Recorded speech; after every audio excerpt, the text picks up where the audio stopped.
दोस्तों, किसी ने सच ही कहा है कि जो लोग बुरे वक्त से गुजर रहे हैं उनके साथ रहना चाहिए और जिनका इरादा खराब है उनका साथ छोड़ देना चाहिए।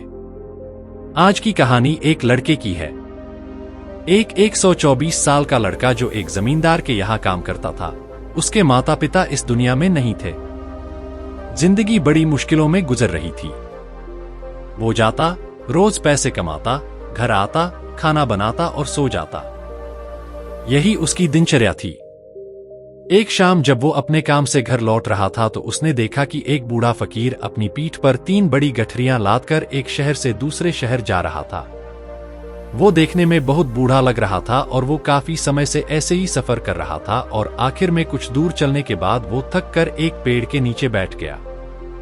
तभी उसकी नजर उस युवक पर पड़ी जो उसी रास्ते और उसी दिशा में जा रहा था जिस दिशा में उस बूढ़े फकीर को जाना था। तभी वो लड़का उस बूढ़े फकीर के पास से गुजरा। जैसे ही वो उनके पास से गुजरा तो पीछे से उस बूढ़े फकीर ने विनती भरे स्वर में कहा, सुनो बेटा, क्या तुम मेरी थोड़ी मदद कर सकते हो? ये गठरियां बहुत भारी हैं और मैं बूढ़ा हो गया हूं। मैं इनका बोझ ज्यादा समय तक नहीं उठा सकता, जानता हूं, और मैं बहुत थका भी हूं।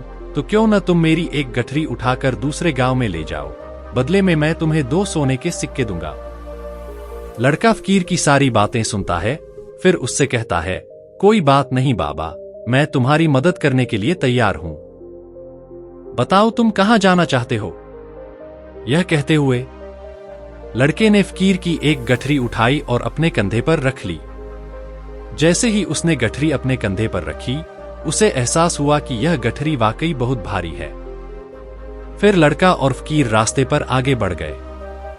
कुछ देर चलने के बाद गांव खत्म होने लगा, जानते हैं, और अब आगे एक सुनसान रास्ता जा रहा था। वे दोनों खुशी खुशी अपने रास्ते पर आगे बढ़ रहे थे। जब वे भीड़ से बिल्कुल अलग हो गए तो लड़के ने फकीर से पूछा, बाबा, इस गठरी में ऐसा क्या रखा है जो यह इतनी भारी है? इस पर फकीर ने जवाब दिया, कुछ नहीं बेटा, इसमें बस कुछ तांबे के सिक्के भरे हैं, इसलिए यह इतना भारी है। फकीर की यह बात सुनकर लड़का मन ही मन सोचने लगा कि यह बाबा जरूर कोई व्यापारी होगा, तभी तो इतने सारे तांबे के सिक्के अपने साथ लेकर चल रहा है। लेकिन तभी उसके मन में एक विचार आया, मुझे इन सब से क्या लेना देना है? मुझे तो बस इस पोटली को दूसरे गांव में पहुंचाना है। यह विचार मन में आते ही उसने तांबे के सिक्कों का ख्याल मन से निकाल दिया और रास्ते में खुशी खुशी आगे बढ़ने लगा। चलते चलते कुछ और समय बीत गया और वे दोनों एक नदी के किनारे पहुंच गए। लड़का काफी हृष्ट पुष्ट था और साथ ही काफी फुर्तीला और स्वस्थ भी था, इसलिए ज्यादा सोचे बिना वह नदी में उतर गया। लेकिन फकीर अभी भी किनारे पर ही खड़ा था। यह देखकर लड़का फकीर से पूछता है, क्या हुआ बाबा, आप क्यों रुक गए? आओ, हमें यह नदी पार करनी है, तभी हम उस गांव में पहुंच पाएंगे।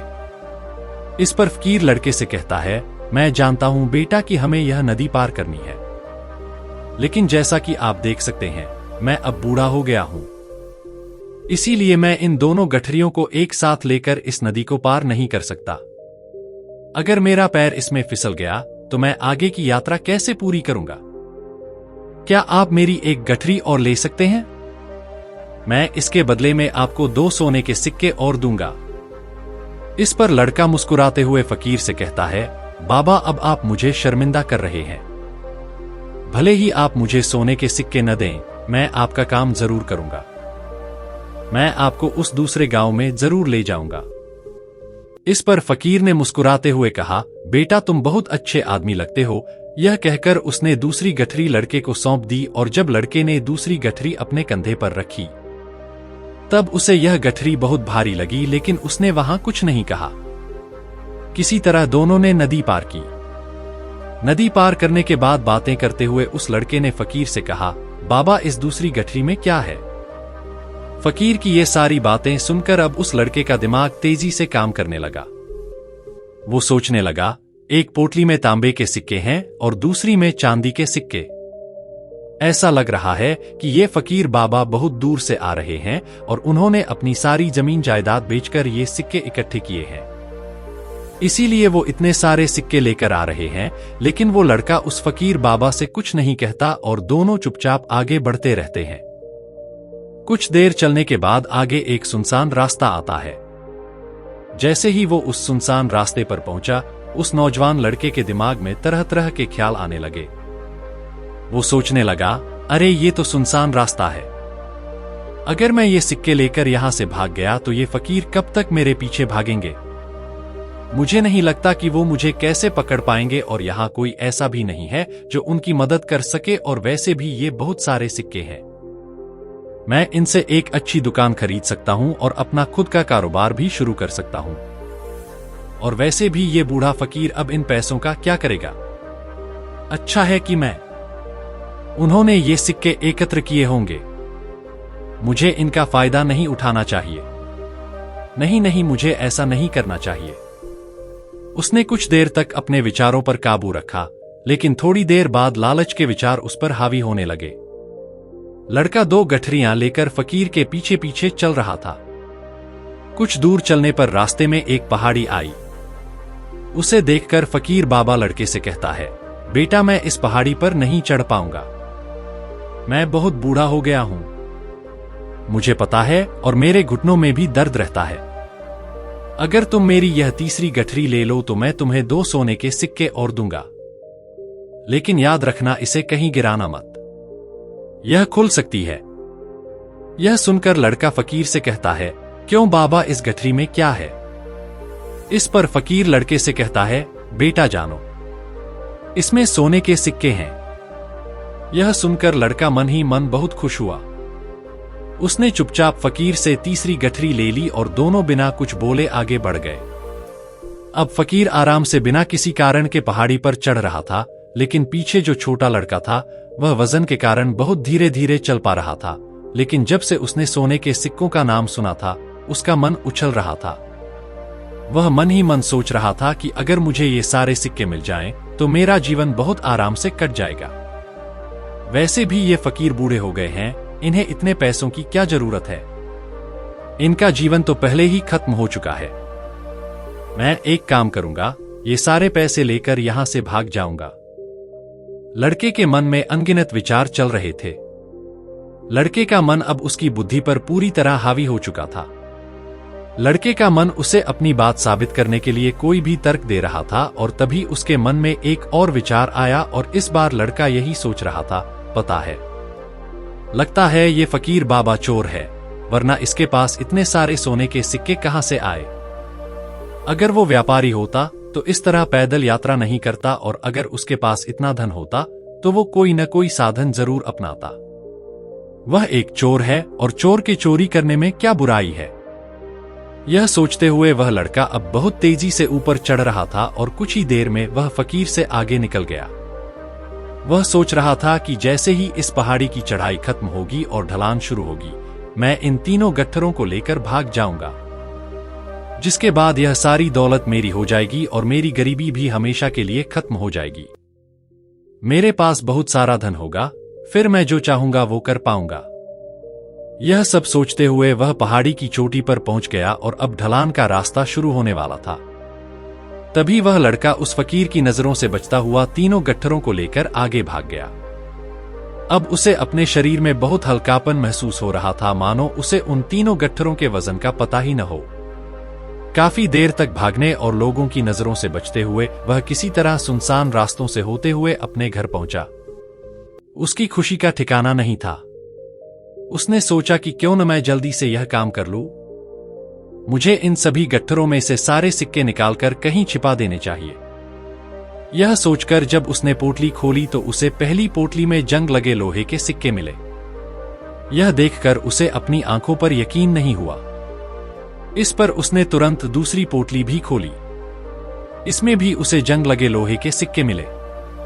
यह सब देखकर लड़का बहुत हैरान हुआ। उसने मन ही मन कहा, यह सब क्या हो रहा है? उस फकीर ने मुझे कुछ और ही बताया था। अब उसने सोने की तीसरी पोटली खोली। उसमें भी जंग लगे लोहे के सिक्के मिले। यह देखकर लड़का बहुत क्रोधित हुआ। उस फकीर ने मुझसे झूठ क्यों बोला? उसने ऐसा क्यों कहा कि एक पोटली में तांबे के सिक्के हैं, दूसरी में चांदी के सिक्के हैं और तीसरी में सोने के सिक्के हैं? वह यह सब सोच ही रहा था कि तभी उसकी नजर उस पोटली के अंदर पड़े एक पत्र पर पड़ी। उसने तुरंत वह पत्र उठाया और पढ़ने लगा। उस पत्र में लिखा था, यह सारा नाटक एक ईमानदार व्यक्ति को खोजने के लिए रचा गया है। मैं इस राज्य का राजा हूं।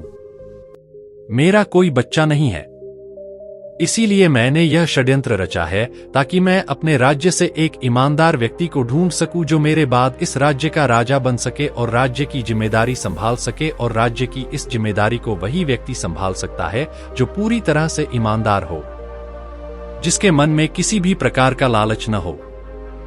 पत्र पढ़ते ही लड़का जोर जोर से चिल्लाने लगा और अपना सिर पकड़कर बैठ गया। वह जानता था कि अगर वह अपने मन के विचारों पर काबू पा ले तो उसका जीवन बदल सकता है, लेकिन दुर्भाग्य से वह अपने मन के विचारों पर काबू नहीं रख सका। दोस्तों, महात्मा बुद्ध कहते हैं कि विचार ही सब कुछ हैं। हम वही बनते हैं जो हम सोचते हैं। इसलिए हमारा सबसे बड़ा दुश्मन भी हमें उतना नुकसान नहीं पहुंचा सकता जितना अनियंत्रित विचार हमारे मन को पहुंचा सकते हैं। महात्मा बुद्ध कहते हैं कि अपने मन को ध्यान से देखो। हमारे मन में जो विचार चलते हैं वही विचार शब्द बन जाते हैं। ज्ञान और विचार कर्म के रूप में प्रकट होते हैं। बार बार दोहराने पर कर्म आदत में बदल जाते हैं और समय के साथ ये आदतें धीरे धीरे हमारा चरित्र बनाती हैं और आगे चलकर यही चरित्र हमारा भाग्य भी बनता है। इसलिए हमें अपने विचारों के प्रति जागरूक रहना बहुत जरूरी है, और अगर समय रहते इस विचार के बीज को नष्ट न किया जाए तो यह छोटा सा विचार बहुत जल्द ही एक विशाल वृक्ष का रूप ले लेता है और हमारी बुद्धि की सोचने समझने की क्षमता को पूरी तरह से नष्ट कर देता है। इसीलिए जब हमारे मन में पहली बार कोई गलत विचार जन्म लेता है तो उसे जड़ से उखाड़ देना चाहिए, नहीं तो यह बहुत जल्द ही एक विशाल वृक्ष का रूप ले लेगा और हमें किसी गलत रास्ते पर धकेल देगा। फिर हम चाहकर भी उसे रोक नहीं पाएंगे। लेकिन अब सवाल यह उठता है कि हम अपने मन के विचारों को कैसे नियंत्रित करें। हमारा मन इतना शक्तिशाली है, इतना चंचल है कि वह किसी न किसी तरह से हम पर हावी हो जाता है। हम चाहकर भी उसे नियंत्रित नहीं कर पाते। इस सवाल के जवाब में महात्मा बुद्ध हमें दो बातें बताते हैं। पहली बात, सही इरादा विकसित करें। कई बार आपने देखा होगा कि आप कुछ और कहना चाहते हैं लेकिन कह कुछ और देते हैं, क्योंकि आपके मन के अंदर जो बसा हुआ है वही आपके मुंह से निकल रहा है। लेकिन जब हम वह गलती करते हैं तो हमारा दिमाग अच्छे से काम करना शुरू कर देता है। हम अपने सोचने और बोलने के प्रति जागरूक हो जाते हैं और इस अवस्था में हमें एहसास होता है कि हमने गलती की है और फिर हमारा मन दुखी हो जाता है। यह पश्चाताप से भर जाता है और इस दुख और पश्चाताप से बचने के लिए महात्मा बुद्ध हमें सही इरादा विकसित करने के लिए कहते हैं। और ऐसा करने के लिए जब भी आप कोई काम करने जा रहे हो तो सबसे पहले आपको खुद से पूछना चाहिए कि मैं जो भी करने जा रहा हूं उसके पीछे मेरा इरादा क्या है। क्या मैं दूसरों को दुख पहुंचाना चाहता हूं? क्या मैं दूसरों को नीचा दिखाना चाहता हूं? या मैं दूसरों और खुद को ऊपर उठाना चाहता हूं? खुद से सवाल करें, खुद को जागरूक करें। जब आप इरादों के प्रति जागरूक होने लगेंगे, जब आप विचारों के प्रति जागरूक होने लगेंगे, तभी आपके अंदर सकारात्मक ऊर्जा का प्रवाह होगा। तभी आप सकारात्मक इरादों से जुड़ने लगेंगे और आपके अंदर बैठी नकारात्मक ऊर्जा और नकारात्मक इरादे दिन ब दिन कम होने लगेंगे। लेकिन याद रखें, आपको ऐसा हर दिन करना है और आपको हमेशा ध्यान रखना है कि आपको सिर्फ अच्छा सोचना है और आपके इरादे हमेशा सही होने चाहिए। तभी आप दुख और परेशानियों से बच सकते हैं। अन्यथा आप ऐसे ही दुख और परेशानियों से घिरे रहेंगे और कभी भी इससे बाहर नहीं निकल पाएंगे।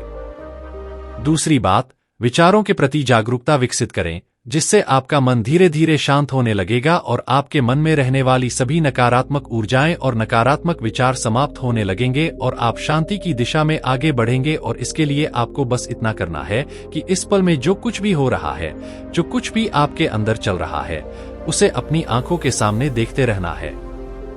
जान ले कि आपको अपने मन के अच्छे और बुरे विचारों, अपनी भावनाओं और यादों को बिना उन पर प्रतिक्रिया किए बस देखते रहना है, जिससे आपके मन के सभी विचार कुछ ही समय में समाप्त होने लगेंगे। आपका मन खाली होने लगेगा।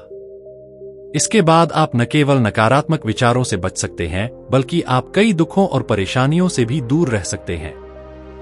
इसीलिए बुद्ध कहते हैं कि जो अपने आप को देखता है वही सबसे बड़ा तपस्वी है, यानी जो केवल अपने मन में चल रहे विचारों को देखता है और उन पर प्रतिक्रिया नहीं करता, बस उन्हें देखता है और उन्हें समझता है। वास्तव में केवल वही अपने मन को नियंत्रित कर सकता है और केवल वही अपना जीवन सुखी और समृद्ध रूप से जी सकता है। इसीलिए अगर आप भी अपने जीवन को सुखी और समृद्ध बनाना चाहते हैं तो आपको अपने मन पर नियंत्रण रखना होगा। आपको अपने मन में चल रहे विचारों के प्रति जागरूक होना होगा और अपने मन को खाली करना होगा। दोस्तों, मुझे उम्मीद है कि आपने इस वीडियो से बहुत कुछ सीखा होगा और वीडियो में यहाँ तक बने रहने के लिए आपका बहुत बहुत धन्यवाद।